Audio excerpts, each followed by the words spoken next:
ठीक है। आज हमको पढ़ना था फ्रैंकोइस बर्नियर या फ्रांसवा बर्नियर।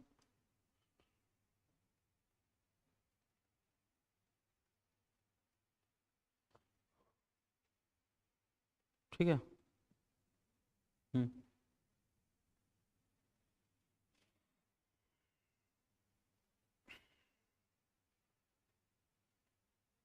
अल बिरूनी कहाँ से था? हाँ।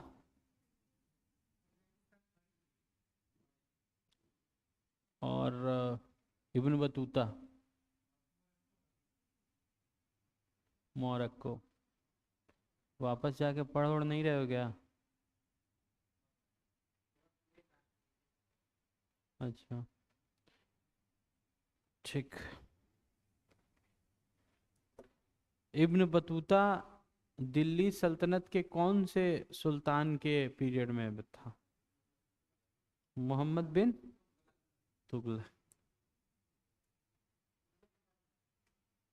ठीक।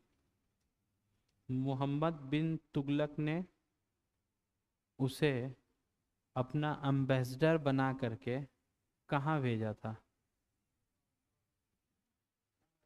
मंगोल। मंगोल भेजा था। ठीक है।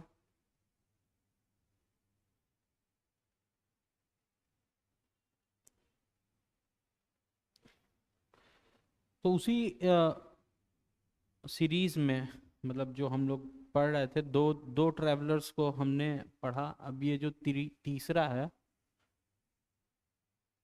उसका नाम है बर्नियर। ये फ्रांस से आया था। ठीक।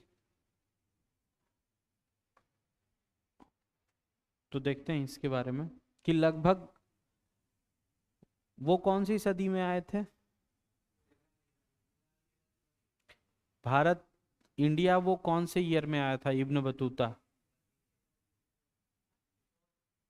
कौन सा ईयर, कौन सा था? 1300, 1332 33, 32 33। ये सब नोट्स में ही लिखते रहा जाता है। ठीक है ना? साथ साथ जो भी बताते समय इंपॉर्टेंट लगे उसको नोट डाउन कर लेना। तो लगभग 1500 ईस्वी में भारत में पुर्तगालों के, देखो इंडिया में पहले कैसे लोग आए, सबसे पहले आए थे पुर्तगाल, पुर्तगीज। फिर कौन आया? डच। फिर, मतलब ठीक है, अपन मेजॉरिटी में, फिर इसके बाद आते हैं इंग्लिश, फिर फ्रेंच।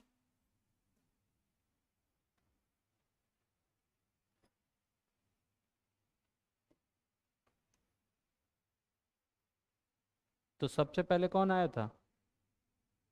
पुर्तगाल।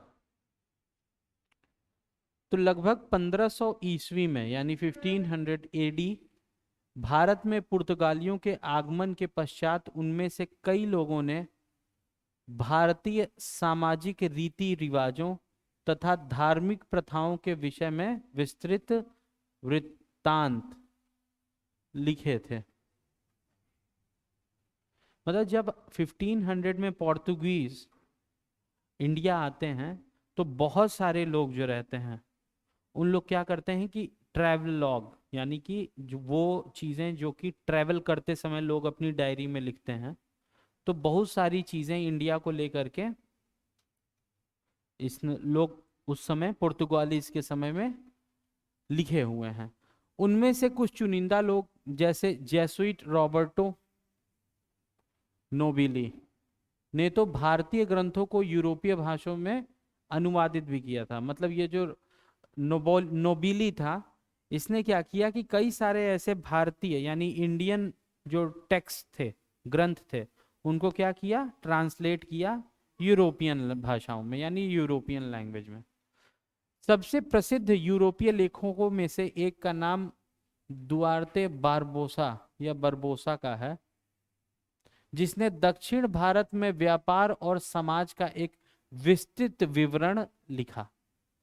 ठीक, तो क्वेश्चन तुमसे पूछेगा कि साउथ इंडिया का जो मार्केट था, साउथ इंडियन मार्केट, उसके बारे में किसने बहुत ही डिटेल में अपनी बुक्स में लिखा हुआ है? तो उसका नाम था ड्वेट बारबोसा। ठीक, अब ये पॉइंट लिख लेना है कॉपी में कि जो बारबोसा था, बारबोसा लिख लीजिए केवल, बहुत विशेष नाम और उसका टाइटल लिखने की जरूरत नहीं, बस बारबोसा से याद रखिएगा कि बारबोसा ने क्या किया था कि साउथ इंडिया में जो भी ट्रेड एंड कॉमर्स या बिजनेस थे या साउथ इंडियन की सोसाइटी किस टाइप की थी, समाज किस प्रकार का था, उसके बारे में डिटेल में अगर किसी ने लिखा था तो वो था ड्वार्ट बारबोसा। कालांतर में 1600 ईस्वी के बाद भारत में आने वाले डच, अंग्रेज तथा फ्रांसीसी यात्रियों की संख्या बढ़ने लगी। मतलब धीरे धीरे क्या होता है कि डच आते हैं, फिर इंग्लिश आते हैं, फिर फ्रांसीसी आते हैं। अब फ्रांसीसियों के आने के बाद तो मतलब कह रहा है कि सबसे पहले पोर्तुगीज, फिर डच आए, फिर इंग्लिश आए, फिर फ्रांसीसी भारत में, फ्रांस। ये लोग क्रमशः मतलब एक के बाद एक के बाद एक के बाद एक इंडिया में आना शुरू कर देते हैं। अब इस जब फ्रांसीसी आए हैं लास्ट में, तो इनमें से एक प्रसिद्ध नाम था फ्रांसीसी जौहरी जॉ बैप्टिस्ट तैवर्नियर। बैप्टिस्ट मतलब होता है जो कि बैप्टिज्म एक क्रिश्चियनिटी की एक शाखा है, उसे बैप्टिज्म कहते हैं। तो बैप्टिस्ट ट्रेवर्नियर का, जिसने कम से कम 6 बार भारत की यात्रा की। ठीक है, तो अब ये जो ट्रेवर्नियर था, इसने 6 बार इंडिया की ट्रेवल किया। वह विशेष रूप से भारत की व्यापारिक स्थितियों से बहुत प्रभावित था और भारत की तुलना उसने ईरान और ऑटोमन साम्राज्य से की थी। तो नेक्स्ट पॉइंट ये नोट करना है कि जो ट्रेवेनियर था, है ना,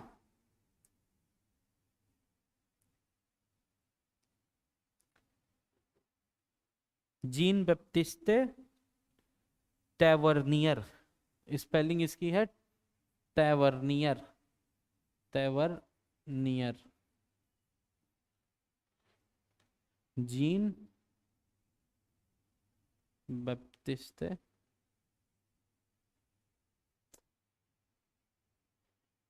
टैवर्नियर। तो इसने क्या किया था, इसने भारत में जो व्यापार था, जो ट्रेड एंड कॉमर्स था, वो इतना ज्यादा था कि इसने इंडिया की तुलना किससे की, यूरोप से नहीं, ऑटोमन एम्पायर और ईरान से। ठीक है ना, तो लिखना है कि ट्रेवेनियर ने भारत में हो रहे व्यापार की तुलना तथा भारत की समृद्धि की तुलना किससे की, ऑटोमन एम्पायर या ऑटोमन साम्राज्य या ईरान, और ऑटोमन साम्राज्य और ईरान से की। तो gene Baptiste Tavernier traveled India for 6 times, traveled India for 6 times and compared the trade in India with Iran and Ottoman empire. तो ईरान और जो ऑटोमन एम्पायर हुआ करते थे, ये उस समय में बहुत ज्यादा ट्रेड करते थे। ठीक। इनमें से कई यात्री जैसे इतालवी चिकित्सक मनुकी कभी भी यूरोप वापस नहीं गए और भारत में ही बस गए। तो लिखिएगा मैन्यूकी, MANUCCI, who was from Italy, never returned to Europe and settled down in India। मनुकी जो कि इतालवी चिकित्सक था, वह कभी यूरोप वापस नहीं गया बल्कि भारत में ही बस गया। ठीक है। तो साउथ इंडिया में हो रहे ट्रेड के बारे में कौन सा ऐसा पोर्तुगीज राइटर था जिसने लिखा था? क्या नाम था उसका? बारबोसा। ठीक है ना। किसने भारत की तुलना ऑटोमन एम्पायर और ईरान से की थी? ट्रेवर्नियर। समझ रहे हो ना? ट्रेवर्नियर ने क्या किया था कि भारत की तुलना ऑटोमन एम्पायर और ईरान के साथ की थी। ठीक है। और बारबोसा ने क्या किया था कि साउथ इंडिया यानी दक्षिण भारत में जो ट्रेड हो रहा था उसके बारे में बड़ा डिटेल में अकाउंट दिया हुआ था। ठीक है। कौन सा? मुनिकी वाला लिखिएगा। मनुकी, हिंदी में मनुकी, जो कि एक इतालवी चिकित्सक था, वह कभी वापस यूरोप नहीं गया बल्कि भारत में ही बस गया। ठीक है। अब उसी क्रम में आगे क्या होता है कि फ्रांस का रहने वाला फ्रांसवा बर्नियर एक चिकित्सक था। हम लोग किसके बारे में पढ़ रहे हैं? फ्रांसवा बर्नियर के बारे में। फ्रांसवा बर्नियर एक चिकित्सक था, राजनैतिक यानी कि एक डॉक्टर था, एक पॉलिटिकल फिलोसोफर था यानी राजनैतिक दार्शनिक, तथा एक हिस्टोरियन भी था, इतिहासकार भी था। तो ये क्या था? पहले तो ये एक था हिस्टोरियन, पॉलिटिकल फिलोसोफर भी था, साथ ही साथ क्या था? डॉक्टर भी था। और कई लोगों की तरह वह मुगल साम्राज्य में, तो ये किसके साम्राज्य में आया है? मुगल में। जैसे इब्न बतूता किसमें था? दिल्ली सल्तनत में था। ठीक। उसके पहले अल बिरूनी किसके साथ आया था? मोहम्मद गजनी के साथ। ठीक है। तो मुगल साम्राज्य में अवसरों की तलाश में आया था। अब चूंकि मुगल साम्राज्य यानी मुगल एम्पायर इतना प्रॉस्परस था, इतना समृद्ध था कि बाहर से भी लोग यहाँ पर जॉब खोजते हुए आते थे। जैसे आज हम लोग इंडियंस जाते हैं ना बाहर, पहले उस समय में क्या होता था कि लोग बाहर से यहाँ आते थे मुगल के टाइम में कि हमें यहाँ पर जॉब मिले। वह 1656 से लेकर के 1668 तक भारत में 12 वर्ष तक रहा और मुगल दरबार से नजदीकी रूप में जुड़ा रहा। पहले सम्राट शाहजहां के ज्येष्ठ पुत्र दारा शिकोह के चिकित्सक के रूप में और बाद में मुगल दरबार में एक आर्मीनई अमीर दानिशमंद खान के साथ बुद्धिजीवी तथा उस रूप में, तो दारा शिकोह के साथ जुड़ा रहा। और एक लेटर मतलब बाद में दारा शिकोह के बाद वह एक बुद्धिजीवी और साइंटिस्ट के रूप में एक दानिशमंद वो था। दानिशमंद नाम का एक नॉवल कहिए या कुलीन वर्ग कहा जाता है उसे, नॉवेल्स। किंग जो होता था ना, जैसे मान लो ये किंग है,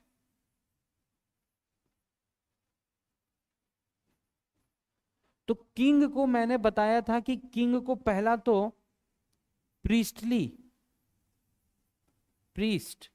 यानी पादरी वर्ग का समर्थन रहता था, मैंने बताया था गजनी के समय में। साथ ही साथ एक ग्रुप होता था नोबल, नोबेल्स जो थे उन्हें कहा जाता था कुलीन वर्ग, कुलीन वर्ग। जैसे राहुल गांधी अगर प्रधानमंत्री बनते हैं तो राहुल गांधी के जो जीजा जी हैं, क्या नाम है उनका, राहुल गांधी के जीजा जी का नाम नहीं जान रहे हो?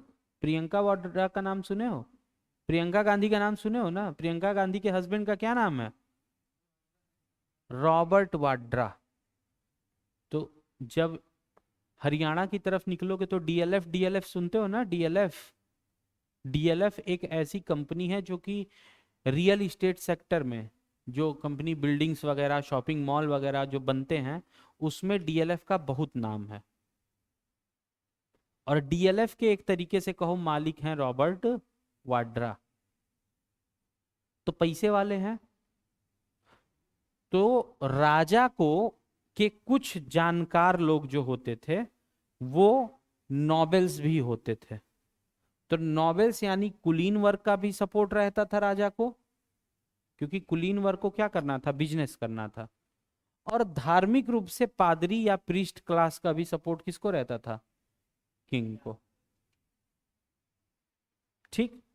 तो उसी तरीके से मुगल दरबार में एक नॉबल था, यानी जो किंग था होगा उस समय मुगल दरबार में, मुगल किंग, उसका बहुत कोई क्लोज रिलेटिव जो पैसे वाला हो, उसे हम क्या कहेंगे? नॉबल। वो नॉबल था जिसका नाम था दानिशमंद खान। ठीक। तो कुछ समय तक तो ये दारा शिकोह का चिकित्सक बन के रहा।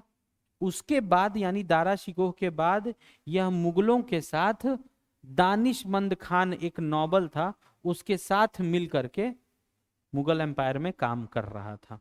ठीक। इतना जाने। अब मुगल, थोड़ा सा इसको देख लेते हैं। दारा शिकोह, औरंगजेब, मुराद, ये सब को जाने हो? कभी कहीं पढ़ा है इनके बारे में? शाहजहां के, शाहजहां के बारे में पढ़ा है? शाहजहां के कितने लड़के? कौन कौन? Now tell. अब बताओ, शाहजहां किसका लड़का था? शाहजहां, शाहजहां के कितने लड़के? नहीं पता? हाँ, बहादुर शाह। तुम मणिपुर से हो ना? ठीक। और शाहजहां से, शाहजहां के लड़कों के बारे में नहीं पता है, तो ठीक है। अब हम लोग थोड़ा सा इसका हिस्ट्री देख लेते हैं, ताकि अगली बार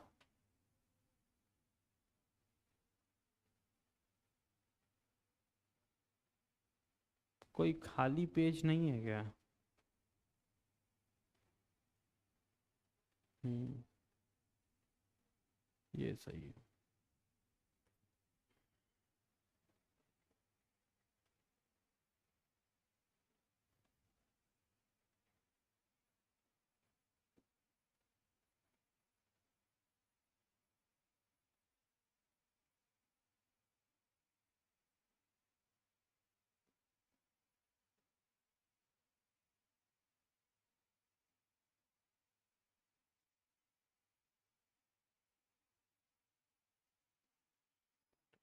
आगे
क्या क्या लिखा है पढ़ दे रहा हूँ। Mirza Raja Jaisingh, Jaswant Singh of Jodhpur,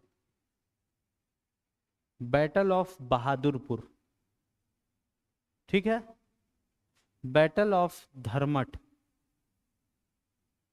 battle of Samugarh, Samugarh, battle of Khajwa, ठीक है।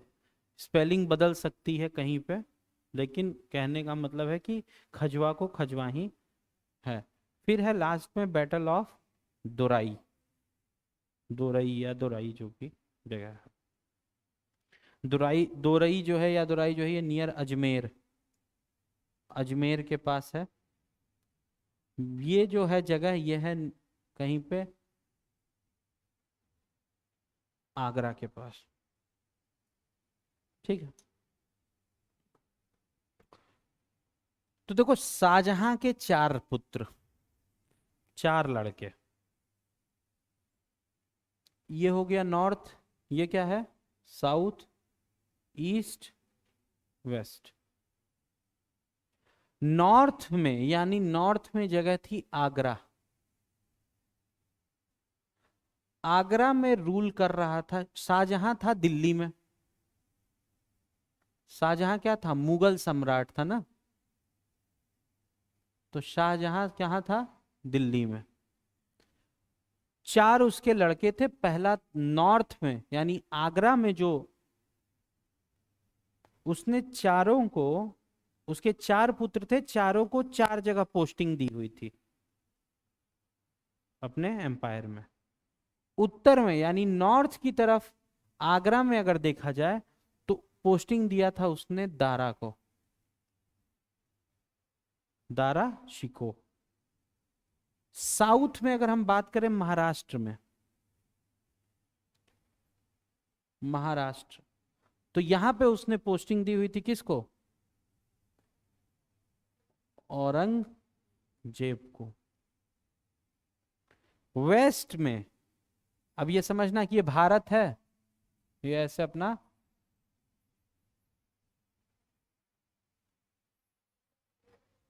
ठीक है ना। वेस्ट में ये कौन सी जगह है, गुजरात। गुजरात में, गुजरात से अच्छा चलो, गुजरात में उसने पोस्टिंग दी हुई थी अपने पुत्र मुराद को। किसको, मुराद को। और ईस्ट इधर बंगाल की तरफ उसने दिया हुआ था अपने पुत्र सूजा। क्या नाम था, सूजा। ये इसके चार पुत्र थे, चार बेटे थे, जिनको इसने चारों जगह पर क्या हुआ था, पोस्टिंग दी हुई थी। 1656, 1656 में उड़ते उड़ते ये खबर आती है कि शाहजहां बीमार पड़ गए हैं, ठीक, और कुछ ही समय में अब वो निपट जाएंगे। तो शाहजहां चूंकि मुगल रूलर था, तो उसने अपने कई सारे मनसबदार बनाए थे। उनके मनसबदार वो होते थे जो कि किसी क्षेत्र में रूल करते थे, और रूल करने के बाद जो भी टैक्स कलेक्ट होता था, कर कलेक्ट होता था, उसका कुछ हिस्सा मुगल को भी दिया करते थे।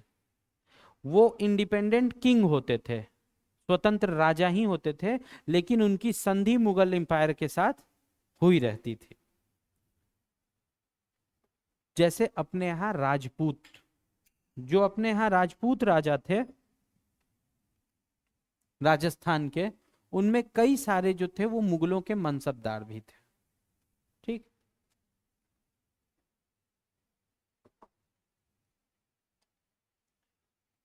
तो सारे मनसबदार जो हैं वो शाहजहां के पास आते हैं दिल्ली,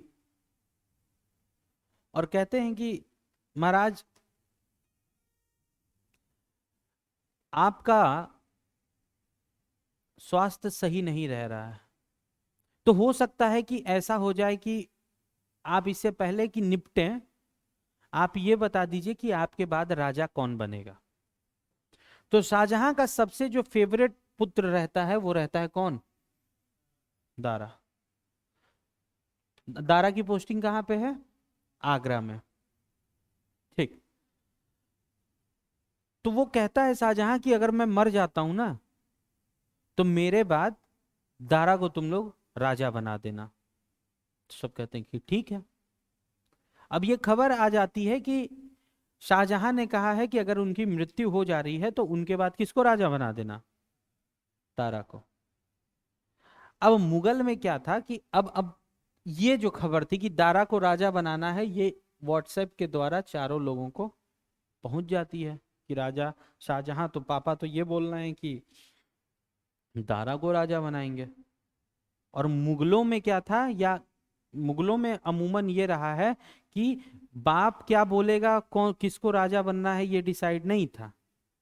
चारों बेटे आपस में ये डिसाइड करेंगे कि किसको राजा। स्वयं शाहजहां अपने 18 भाइयों को मार करके और राजा बना था। ठीक। तो अब ये जब खबर आती है सबके पास, तो सूजा कहता है कि ये क्या तरीका है कि आप वहां बैठे बैठे बता दिए।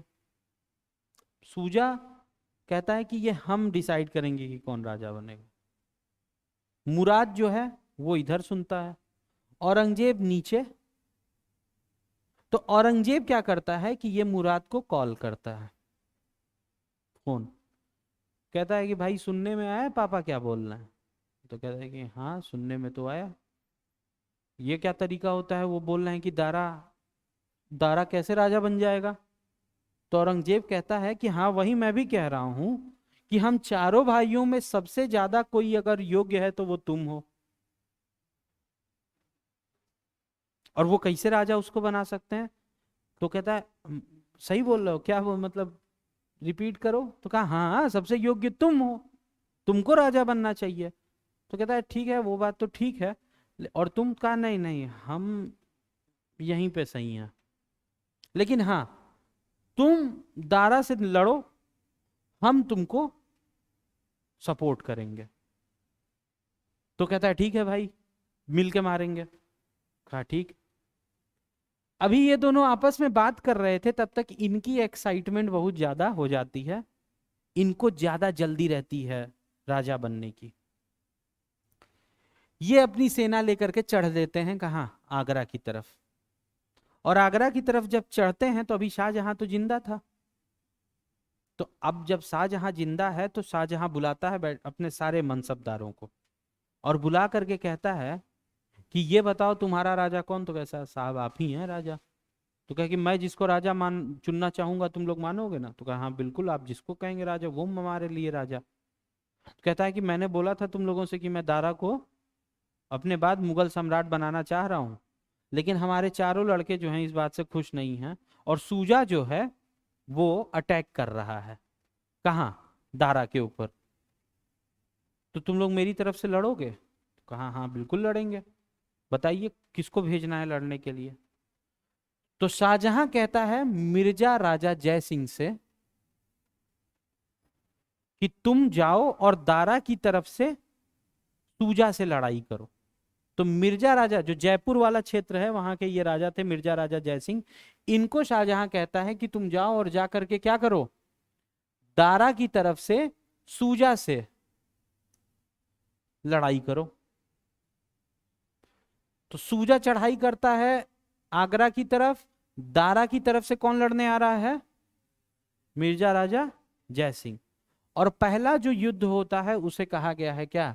Battle of Bahadurpur.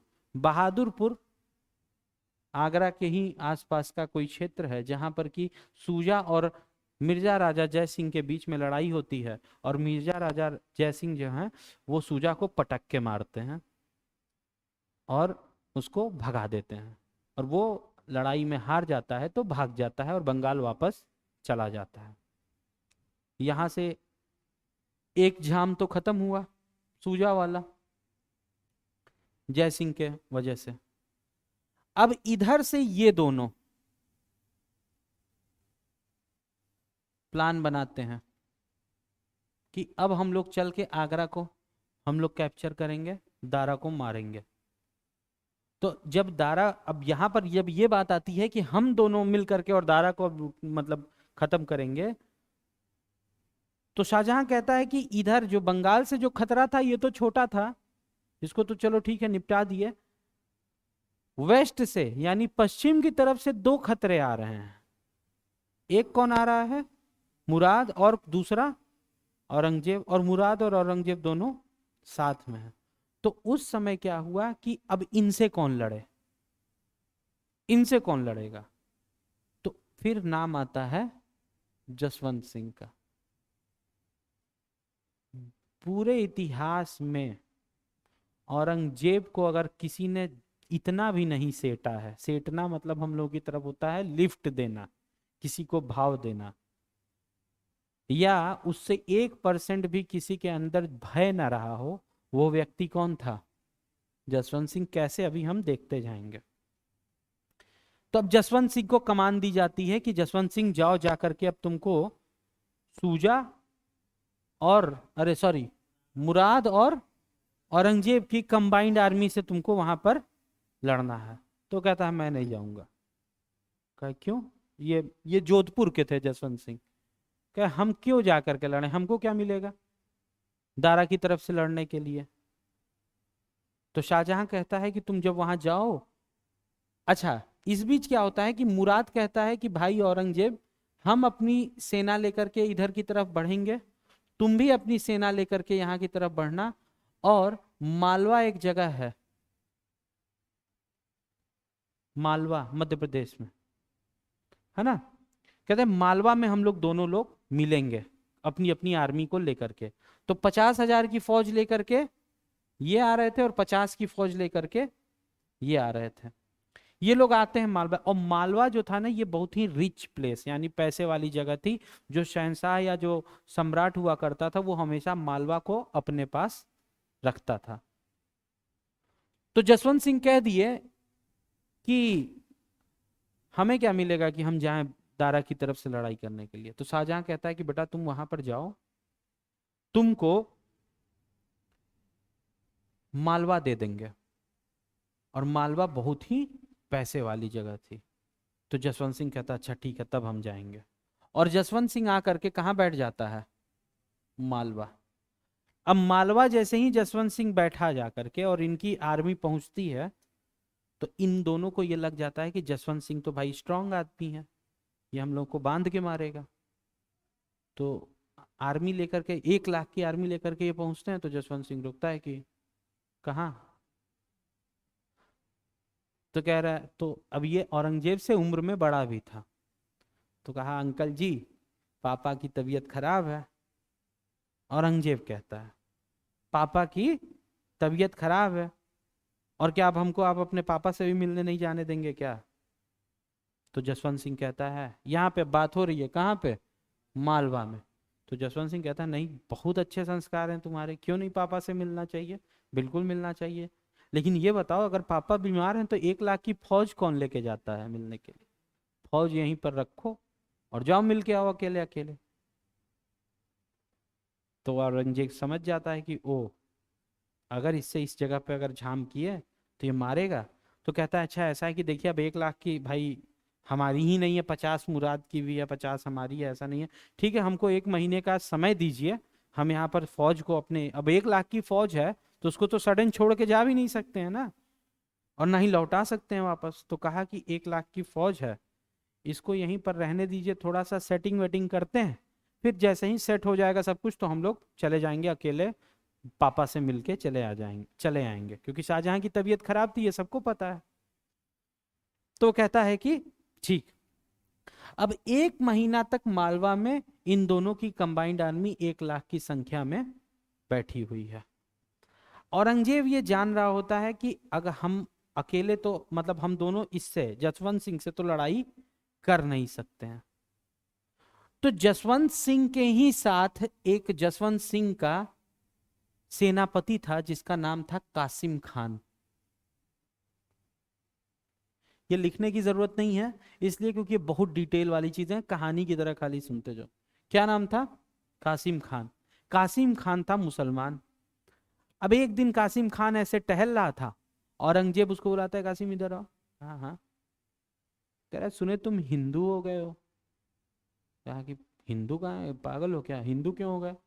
क्या क्यों, तुम तो दारा की तरफ से लड़ रहे हो, वो दारा तो हिंदू है।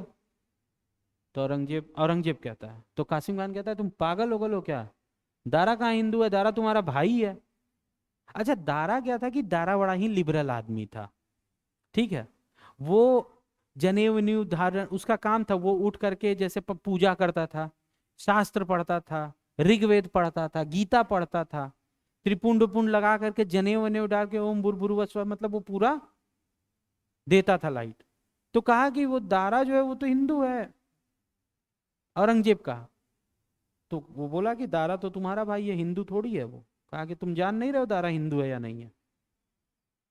तो कहता अच्छा, फिर कहता अच्छा ये बता किसके साथ लड़ने आया है तू, किसके अंडर में है, कासिम खान किसके साथ में तू लड़ने आया?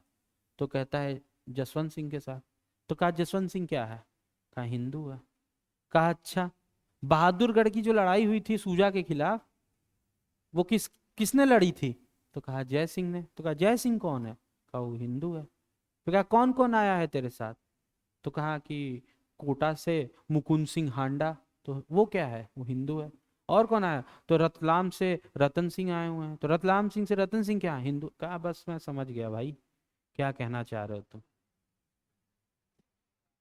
क्या होता है कि इसके बाद कासिम खान अपनी 30,000 की फौज को लेकर के, 30,000 की फौज को लेकर के और औरंगजेब के साइड हो जाता है।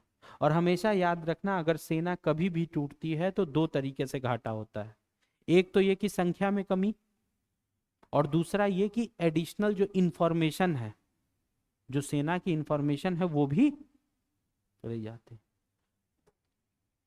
और जब कासिम खान इन दोनों के साथ अपनी 30,000 की सेना को लेकर के साइड हो जाता है, तब ये दोनों तीनों आपस में मिल करके और किस पर अटैक करते हैं? जसवंत सिंह पे। और वहीं पर होता है मालवा के पास ही दूसरा बैटल होता है जिसका क्या नाम है? Battle of Dharmat. ठीक। बैटल ऑफ धर्मट जब होता है तो यहां पर जसवंत सिंह हारते हैं, लेकिन हारने के साथ साथ ये भागता नहीं है, कहा मरेंगे ना मारेंगे, भागेंगे तो नहीं। और हाथ पैर टूटा हुआ है फिर भी लड़ रहा है उसमें इन लोगों की आर्मी के साथ। तो जो इसके मंत्री मंत्री होते हैं जसवंत सिंह के, वो कहते हैं कि अबे सुनो तुम निकलो यहां से, ठीक है। तो कहा नहीं मैं नहीं भाग सकता, राजपूत मतलब वो कहते हैं ना कि धड़ से अलग हो जाए शरीर लड़ता रहेगा फिर भी। तो कहते हैं सब इसको कि ये पागल हो गया है, इसको बोरा में भरो लेके चलो यहाँ से, नहीं तो ये अगर मर गया यहाँ लड़ाई करते करते तो बड़ी दिक्कत हो जाएगी। उसको समझाते हैं सब कि अबे भाई जसवंत, ये लड़ाई दारा और औरंगजेब में उसके भाइयों के बीच में है, तू क्यों अपनी जान दे रहा है?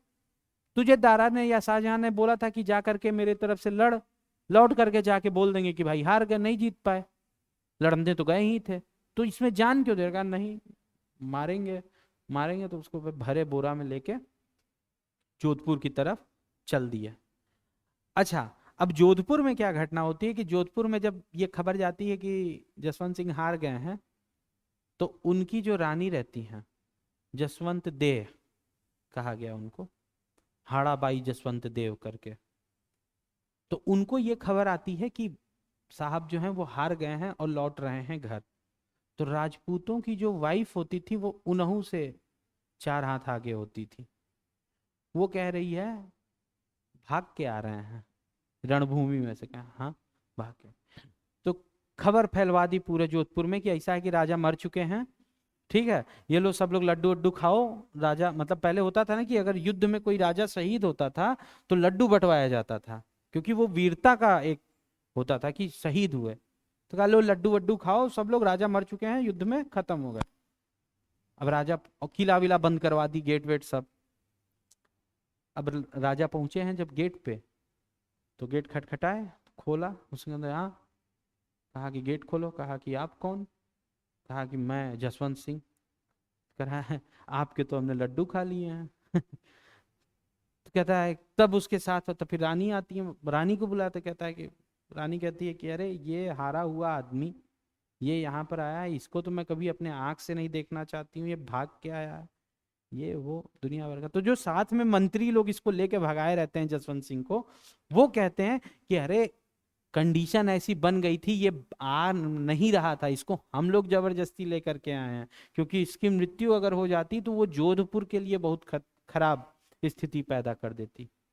और ये खूब मनाने के बाद चलो ठीक है, गेट खोलती है, खुलवाती है रानी, और ये अंदर जाते हैं। लेकिन फिर भी महारानी उसको टॉन्ट मारना, जिसे टोंट मारना होता है ना, वो मारना नहीं छोड़ते। तो कहते हैं जब राजा खाने, जसवंत सिंह जब खाने बैठते थे, तो भाई राजा महाराजा जो होते थे वो मेटल में ना, जैसे सोने चांदी की थालियों में खाना खाते थे। तो खाना आए तो सेवक लेकर के खाना आता था, तो कहता था कि ये सुनो, इसको कहाँ ये सोने चांदी या मेटल में क्यों खाना दे रहे हो, इसको पत्तल में खाना दो। तो सब कहें कि क्यों मालकिन, कहे कि अरे ये पत्तल है ना, ये चम्मच कटोरी ये सब आपस में लड़ते हैं, टन टन की आवाज होती है, और हमारे पति को टन टन से डर लगता है। तो वो हाथ जोड़े कह रहे माफ कर दो यार, अब तो छोड़ दो, खाने दो हम, मतलब टन टन, मतलब वो युद्ध में तलवारें टन टन करती थी ना, तो इस तरीके से। अब जसवंत सिंह की इतनी इंसल्ट हुई थी कि कहीं ना कहीं वो खुन्नस खाया हुआ था।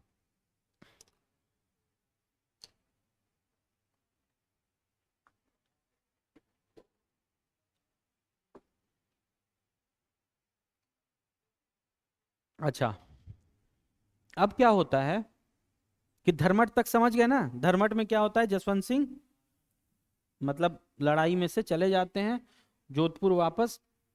और यहां पर धर्मट में कौन जीतता है, औरंगजेब और मुराद। अब औरंगजेब और मुराद जैसे ही धर्मट जीतते हैं, ये लोग सीधे अटैक करते हैं कहाँ, आगरा। आगरा, और आगरा में जब ये अटैक करते हैं तो उसे लड़ाई को कहा गया क्या, battle of Samugarh. Battle of Samugarh. तो बैटल ऑफ सामूगढ़ में क्या होता है कि दारा शिकोह, डायरेक्ट लड़ाई होती है दारा शिकोह की औरंगजेब और मुराद से। औरंगजेब और मुराद फिर से जीत जाते हैं, और दारा जो है वो भाग करके गुजरात की तरफ चला जाता है। और गुजरात, और जैसे ही इन लोग आगरा पहुंचते हैं, सामूगढ़ की लड़ाई के बाद आगरा जीतते हैं, तो सबसे पहला काम जो औरंगजेब करता है कि वो शाहजहां को अरेस्ट करता है, जेल में डाल देता है, और मुराद से कहता है कि आओ चलो अब तुमको हम क्या बनाते हैं, राजा। और लेके जाता है बेसमेंट में, और उनको भी, उनका भी काम सेट कर देता है। ठीक।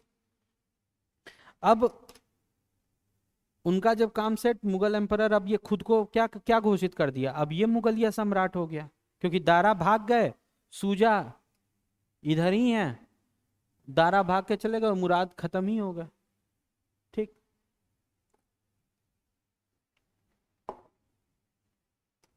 अब क्या होता है कि ठीक, अब जब इसने अपने आप को मुगल सम्राट घोषित कर दिया, किसने, औरंगजेब ने, तो अब क्या होता है कि जितने भी उसके मनसबदार थे, जैसे मिर्जा राजा जय सिंह या और भी जितने भी लोग थे, सब लोग इसके पास आते हैं, कहते हैं कि अब भाई सम्राट तुम ही हो, तो कौन चाहेगा कि अपना सिस्टम बिगड़े। कहते हैं कि जैसे हम तुम्हारे पिताजी के साथ थे, वैसे अब हम तुम्हारे साथ हैं औरंगजेब, तुम रूल करो, हम अपना काम करेंगे, जैसे मनसबदारी चल रही थी सेम वैसे ही चलती रहेगी। तो ये कहता है कि चलो वो सब तो ठीक है, इसको हमारी ओर करो। किसको, जसवंत सिंह को, क्योंकि ये जान रहा था जसवंत सिंह से वहां मालवा की लड़ाई में, धर्मट की लड़ाई में ही ये समझ गया था कि जसवंत सिंह पावरफुल आदमी है। तो कहा कि जसवंत सिंह को हमारी तरफ करो। तो जय सिंह जाते हैं जसवंत सिंह के पास और कहते हैं कि सुनो यार, अब तो जो झाम वाम होना था हो गया, हमें क्या लेना देना, इनकी घर की लड़ाई है, ये सब जो भी कर रहे हैं, तुम चलो चल करके औरंगजेब के साथ हाथ मिला लो। तो कहता है कि ठीक है, मिला लेते हैं। और जा करके औरंगजेब के साथ मिल जाता है। औरंगजेब कहता है कि चल भाई जो भी हुआ खत्म करते हैं, अपन अब साथ में मिल करके काम करेंगे, और तुम मेरे हाथ से सेनापति। कहा ठीक। अब इधर इतनी सब घटनाएं हो गई, दारा खत्म हो गए, दारा भाग गए, मुराद खत्म हो गए, औरंगजेब जो था वो अपने आप को किंग घोषित कर दिया। यहां ये सूजा को फिर से बत्ती आग लगी, चुल्ल मची जिसे कहते हैं, है ना, कि यार वहां पूरी गणित हो रही है, हम एक अटेम्प्ट और लेंगे। कहा कि ठीक है ले लो। अब क्या होता है कि सूजा जो है ये अपनी आर्मी लेकर के आता है वापस, और खजवा ये आगरा के जगह एक जगह थी, यहां पर आकर के अब सेनाएं दोनों ओर से आमने सामने। ठीक। औरंगजेब का सेनापति कौन? जसवंत सिंह। जसवंत सिंह मतलब संधि कर लिया उसके साथ, एग्रीमेंट हो गया कि हाँ भाई ठीक है। अब युद्ध से एक दिन पहले रात को जसवंत सिंह सूजा को फोन करता है, कहता है सुनो, दिल्ली का सुल्तान बनना है? हाँ बनना है। कहा देख, तू तेरी सेना यहाँ पे है, मेरी से औरंगजेब की सेना यहाँ रहेगी और मेरी सेना यहाँ रहेगी, हम भाई सेनापति हैं। मुझे पता है कि सारे हथियार वो इधर ही रखा हुआ है, तो युद्ध से ठीक पहले, 1 घंटे पहले या आधे घंटे पहले, मैं औरंगजेब की सेना पर हमला कर दूंगा और उसके हथियारों को लूट करके भाग जाऊंगा। फिर तू क्या करना कि यहां से, सूजा से कह रहा है, सूजा तू यहां से औरंगजेब पर अटैक कर देना और जीत जाना, मार देना साले को। ठीक। अगला दिन होता है, जसवंत सिंह अपनी 30,000 सैनिक, 40,000 जो भी उनके पास सैनिक से, उनको लेफ्ट से अटैक करके औरंगजेब को की आर्मी पर को लूटते हैं, मारते पीटते हैं और लेकर के सारा असलहा बारूद गोला भागने लगते हैं। फिर इसी इसी दौरान ये जो युद्ध होता है, बैटल ऑफ खजवा, ये इतना मूर्ख रहता है सूजा कि ये इसके इस एक्शन के 6 घंटे बाद अटैक करता है, समझ रहे हो? और 6 घंटे का जो औरंगजेब को गैप मिला, उसमें उसने अपने पूरे हथियार वगैरह वापस से सही कर लिए। अच्छा, कहते हैं कि जब ये जसवंत सिंह लूट करके जा रहा था ना, तो खजवा जो था वो आगरा के बगल में ही है, तो क्या कि आगरा के बगल से ही उसकी आर्मी निकलनी थी। तो जब ये औरंगजेब आगरा से खजवा आया था लड़ाई लड़ने के लिए, तो इसने आगरा में अपने एक मामा को बैठाया हुआ था जिसका नाम था शाइस्ता खान। शाइस्ता खान की, अभी हम जा रहे हैं युद्ध पे, तब तक तुम थोड़ा सा माहौल देखते रहना यहाँ पे। तो कहते हैं कि जब इसको यहाँ से अटैक करके और जसवंत सिंह वापस जा रहा था, तो शाइस्ता खान जो था वो, उसको ये लगा कि ये अब आएगा आगरा के किले पे हमला करेगा और उसके बाद शाहजहां को छुड़वाएगा और हमको भी निपटाएगा और सब, मतलब ये उसको, शाहजहां को दोबारा से राजा घोषित कर देगा। तो ये कहते हैं कि शाइस्ता खान जो था ये जहर की गोली लेकर के बैठा हुआ था कि जहां किले के में उसके जसवंत सिंह की एंट्री होती है, हम गोली खा लेंगे, या कहो खाने वाला था। तो इसकी वाइफ कहती है कि अरे अभी आया नहीं है, आएगा तब खा लेना, अभी काहे खा रहे हो? तो ये मतलब इतना टेरर था। लेकिन यहां पर सूजा क्या करता है, इसकी मूर्खता, ये 6 घंटे बाद अटैक करता है, और 6 घंटा बाद जब अटैक करता है तो उसमें फिर से इसकी किस्मत औरंगजेब की प्रचंड अच्छी रहती है और ये फिर से उस लड़ाई को जीत जाता है और सूजा वहां से भाग निकलता है फिर से। उसका काम था भाग, और उस समय का भागा भागा सूजा कभी दोबारा मार्केट में नहीं आया। तो कहते हैं कि मणिपुर में जितने मुसलमान हैं, मणिपुर के जो मुसलमान हैं वो इसके वंशज हैं, सूजा के। ठीक।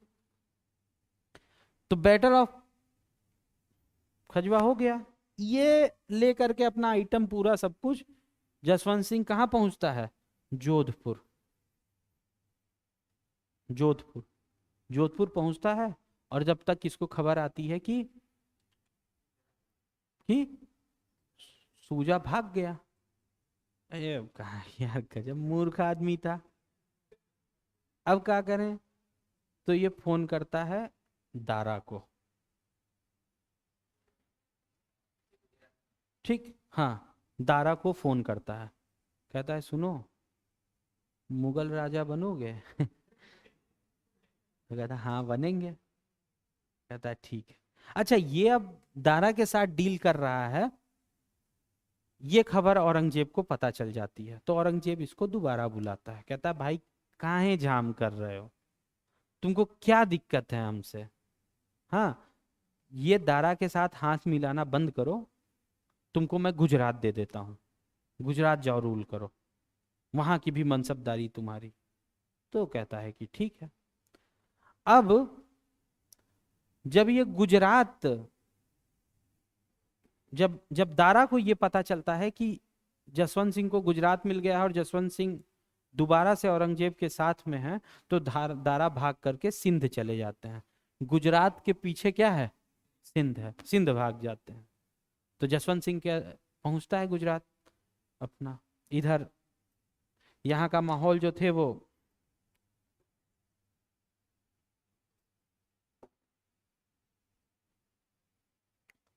यहाँ का माहौल औरंगजेब अपना संभाल ही रहे थे। जसवंत सिंह पहुंच जाते हैं गुजरात, और दारा भाग जाता है कहाँ?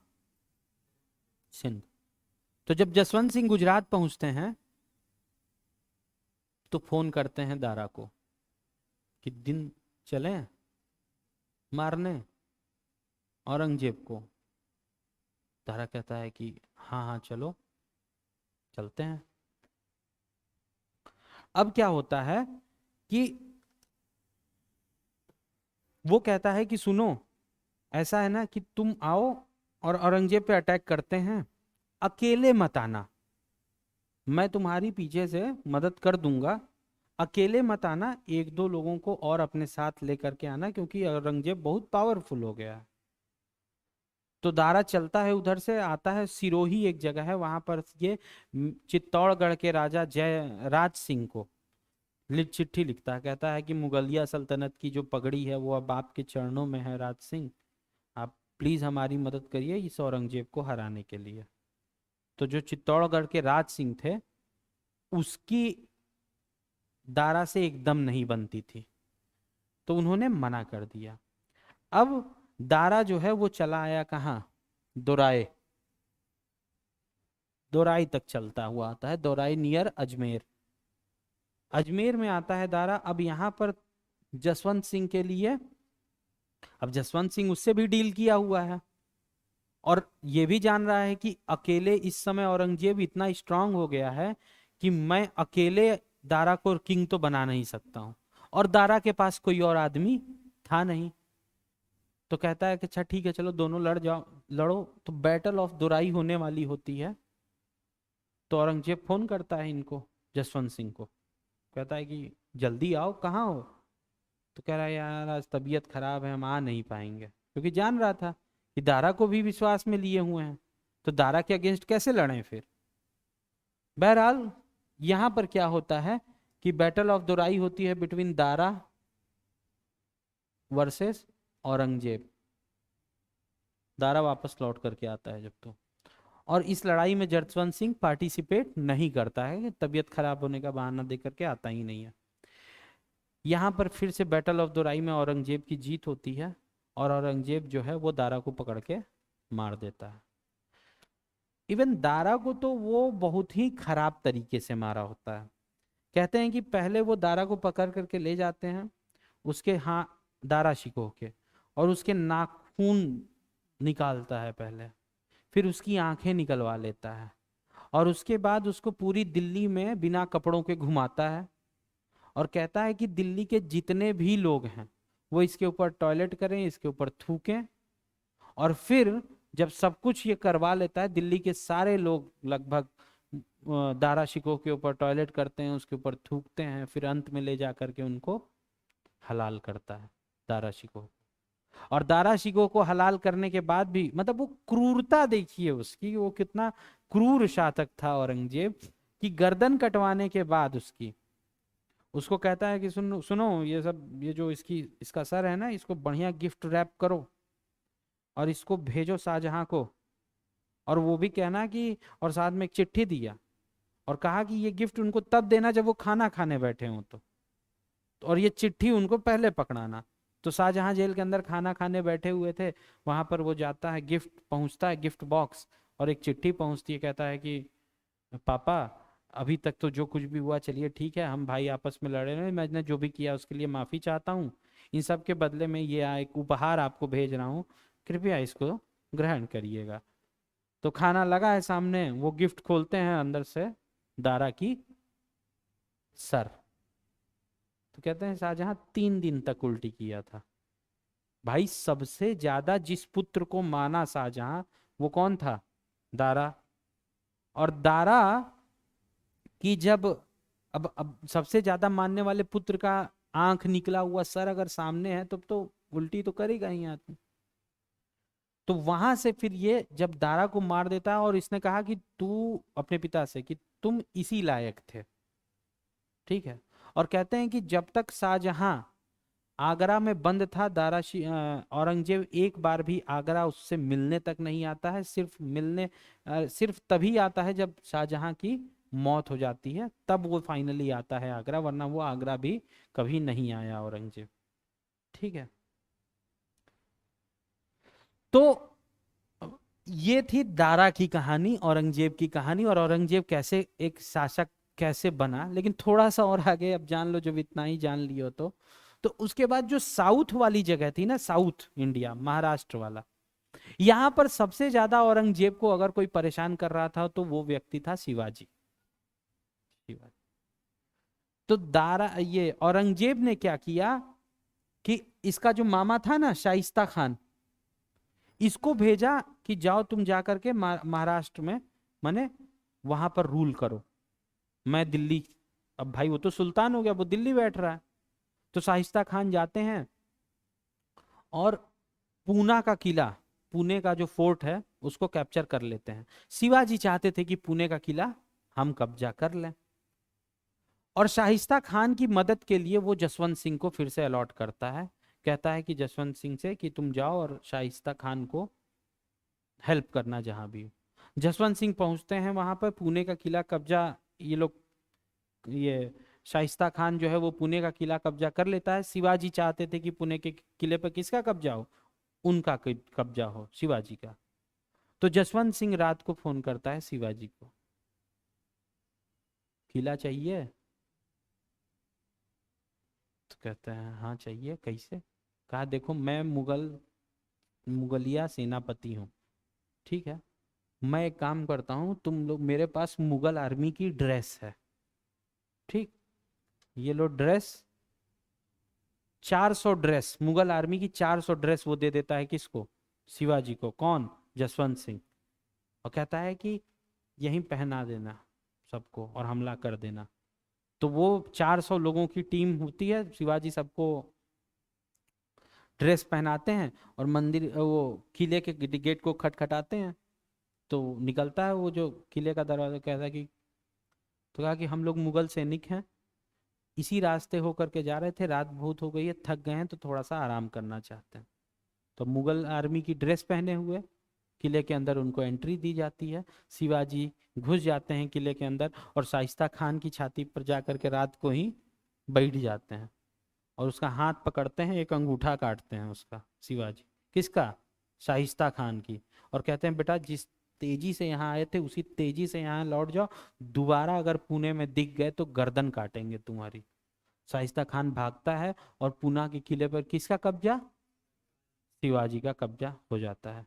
शाइस्ता खान लौट करके जाता है और अपने औरंगजेब से कहता है कि अरे भांजे तुमने यार किसको भेज दिया था, यहीं पूरा नरक मचाया पड़ा है।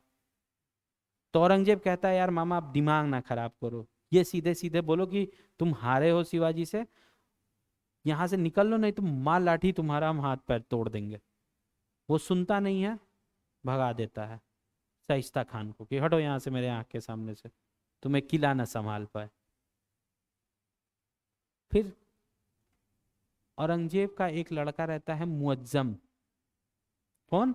मुअज्जम, जिसे कि हम लोग बहादुर शाह फर्स्ट, बहादुर शाह जफर दूसरा है, बाद में आता है, बहादुर शाह फर्स्ट जिसे हम लोग कहे हैं मुअज्जम।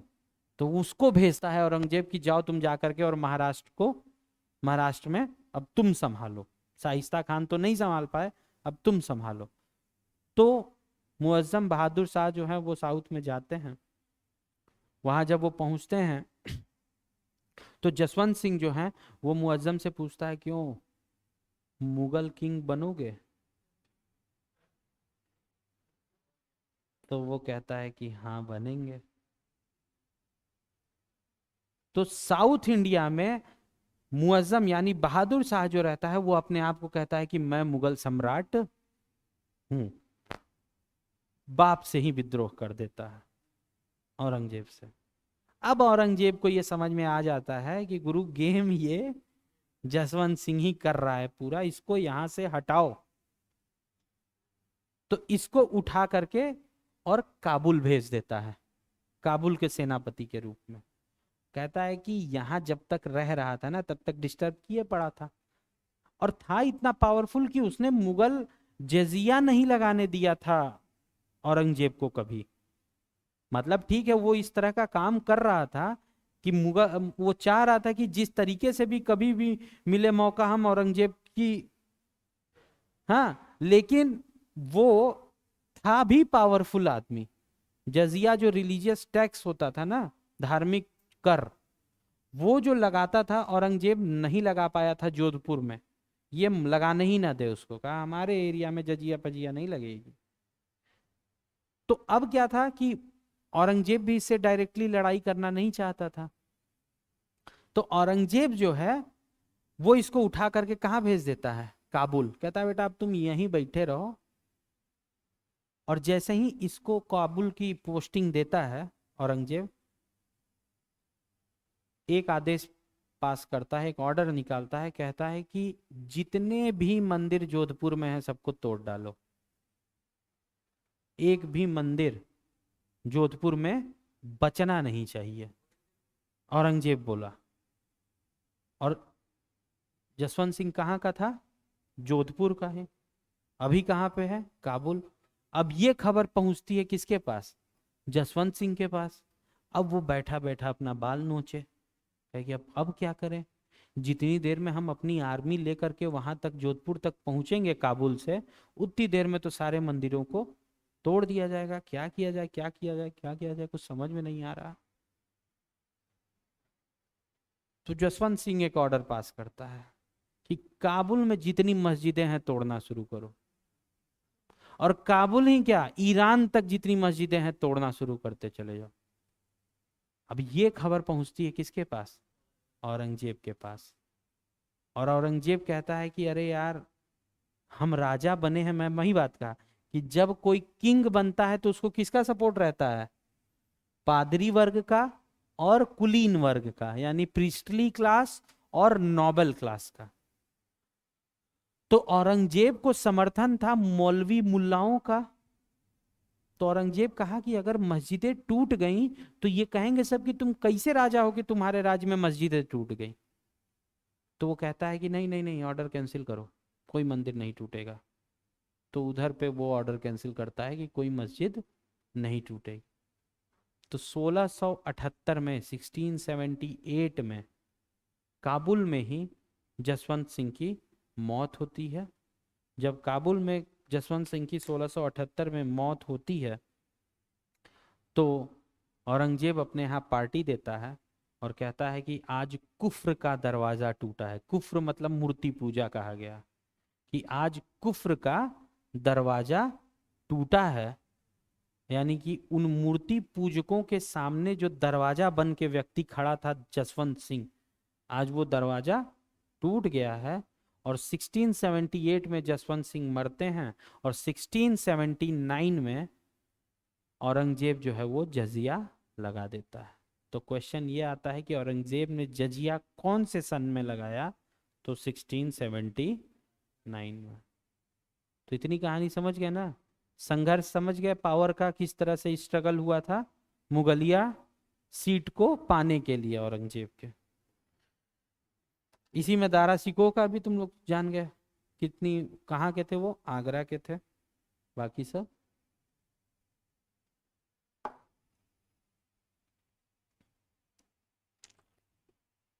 अब वहीं दारा सिकोह के ही पीरियड में ये आए थे वरिष्ठ चिकित्सक। ठीक है।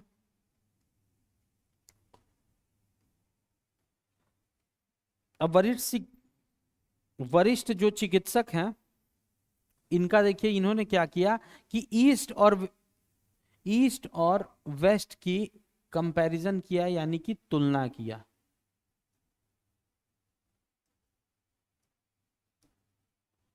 पूर्व और पश्चिम की तुलना। तो बर्नियर ने क्या किया, पूर्व और पश्चिम की तुलना की। बर्नियर ने देश के कई भागों की यात्रा की और जो देखा उसके विषय में विवरण लिखे। वह सामान्यतः भारत में जो देखता था उसकी तुलना यूरोपीय स्थिति से करता था। मतलब अब वो क्या कर रहा है कि कंपैरेटिव स्टडी कर रहा है। कंपैरेटिव स्टडी मतलब जो वो यहाँ देख रहा है उसका कंपैरिजन किसके साथ कर रहा है, यूरोप के साथ, क्योंकि ये फ्रांस का था।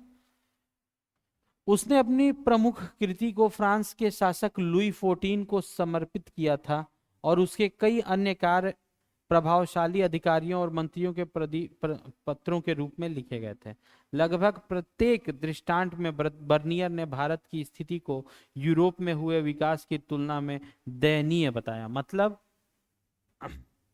अब जो बर्नियर था, ये जब तुलना कर रहा था, जब कंपैरिजन कर रहा था बिटवीन इंडिया एंड यूरोप, तो हमेशा ये कह रहा था कि इंडिया में जो डेवलपमेंट है ये बड़ा ही घटिया टाइप का है, यूरोप में डेवलपमेंट जो थे वो ज्यादा अच्छे हैं। तो ये एक तरीके से कहते हैं ना कि क्रिटिकल होना। नहीं, मैं बताया था कि कुछ लोग तो आए बहुत अच्छा अच्छा लिखे, कुछ को सेवा नहीं मिली तो वापस लौट गए, कुछ ऐसे हुए जो कि निगेटिव में लिखे, तो ये एक तरीके से निगेटिव कर रहा था। तो मतलब यूरोप की तुलना में ये दयनीय बताया। जैसा कि हम देखेंगे उसका आकलन हमेशा सटीक नहीं था, फिर भी उसके कार्य प्रकाशित हुए। तो बर्नियर के वृत्तांत, मतलब कहते हैं कि अब ये कह रहा है कि इस बुक में, इस चैप्टर में, इस लाइन में ये कह रहा है कि फिर भी उसके जो कंपैरिजन थे वो इतने सही नहीं थे, दे वर रॉन्ग। कोई भी एविडेंस उसके इतने सटीक नहीं थे, लेकिन फिर भी वो बड़ा प्रसिद्ध हुआ। ठीक, बर्नियर। ठीक। अब देखिए वो क्या बता रहा है, मुगल सेना के साथ यात्रा। बर्नियर ने कई बार मुगल सेना के साथ यात्राएं की। यहाँ सेना के कश्मीर कूच के संबंध में दिए गए विवरण का एक अंश दिया जा रहा है। इस देश की प्रथा के अनुसार मुझसे 2 अच्छे तुर्कमान घोड़े देखने की अपेक्षा की जाती है और मैं अपने साथ एक शक्तिशाली फारसी ऊंट तथा चालक, अपने घोड़ों के लिए एक साइस, एक खानसामा तथा एक सेवक जो हाथ में पानी का पात्र लेकर मेरे घोड़ों के आगे चलता है भी रखता हूँ। मतलब इतना सारा सब कारवां ये लेकर के चल रहे हैं कश्मीर अटैक करने। मुझे हर उपयोगी वस्तु दी गई है, जैसे औसत आकार का एक तंबू, एक दरी, 4 बहुत कठोर पर हल्के बेतों से बना एक छोटा बिस्तर, एक तकिया, एक बिछौना, ये सब इनको दिया हुआ था। भोजन के समय प्रयुक्त गोलाकार चमड़े के मेजपोश, रंगे हुए कपड़ों के कुछ अंगोछे, नैपकिन, खाना बनाने वाले आइटम, झोला, ये सब इनको दिया गया था। इसी तरह इस दोहरे बोरे में स्वामी और सेवकों की खाद्य सामग्री, कपड़े, वस्त्र रखे गए हैं। मैंने ध्यानपूर्वक 5 या 6 दिनों के उपभोग के लिए बढ़िया चावल, सौंफ, सुगंधित वाली मीठी रोटी, नींबू तथा चौनी का भंडार साथ रखा है। साथ ही में दही को टांगने और पानी निकालने के लिए प्रत्युक्त छोटे लोहे अंकुरों वाला झोला भी नहीं भूला हूं। इस देश में नींबू के शरबत और दही से अधिक ताजगी भरी वस्तु कोई नहीं मानी जाती है। अब ये बता रहे हैं अपना, ठीक, कि बर्नियर के कार्य 1670-71 में प्रकाशित हुए और अगले 5 वर्षों के भीतर ही अंग्रेज, डच, जर्मन तथा इतालवी भाषाओं में इसका अनुवाद हो गया। मतलब 1670 एंड 1671 में जो बर्नियर का वर्क था वो पब्लिश होता है और विद इन 5 ईयर उसका ट्रांसलेशन इंग्लिश में हो जाता है, डच में हो जाता है, साथ ही साथ पर्शियन वगैरह में भी, जर्मन में भी हो जाता है और इटालियन में भी हो जाता है। 1670 और 1725 के बीच उसका वृत्तांत फ्रांसीसी में 8 बार पुनर्मुद्रित हो चुका था और 1684 तक यह 3 बार अंग्रेजी में, यह बता रहा है कि कितनी बार ट्रांसलेट हुआ था। यह अरबी और फारसी वृत्तांतों जिनका प्रसार हस्तलिपियों के रूप में होता था और जो 1800 से पहले सामान्यतः प्रकाशित नहीं होते थे, के पूरी तरह से विपरीत था। तो कह रहा है कि this was marked contrast to the account in Arabic and Persian which circulated as manuscript. तो कह रहा है कि इस समय में जो पहले के वृत्तांत यानी ट्रेवल स्टोरीज जो पब्लिश होती थी, इसकी स्टोरीज उस प्रकार की नहीं थी। ठीक,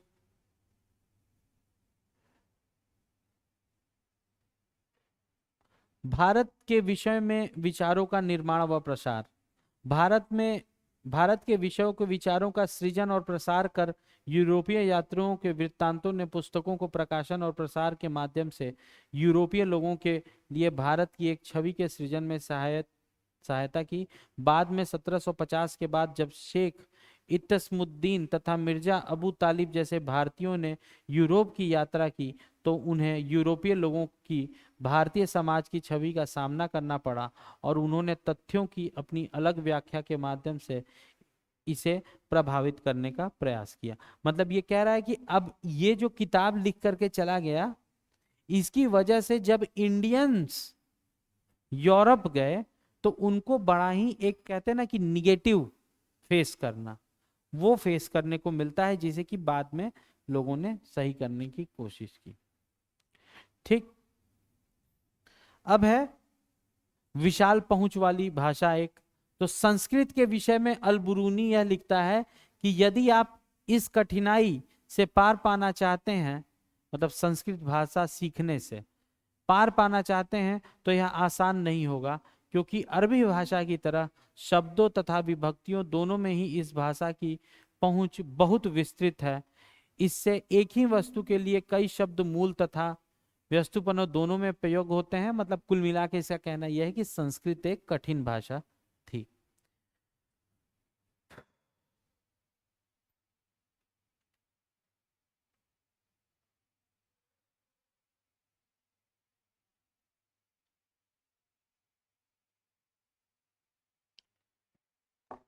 अब जो नेक्स्ट इसमें टॉपिक है,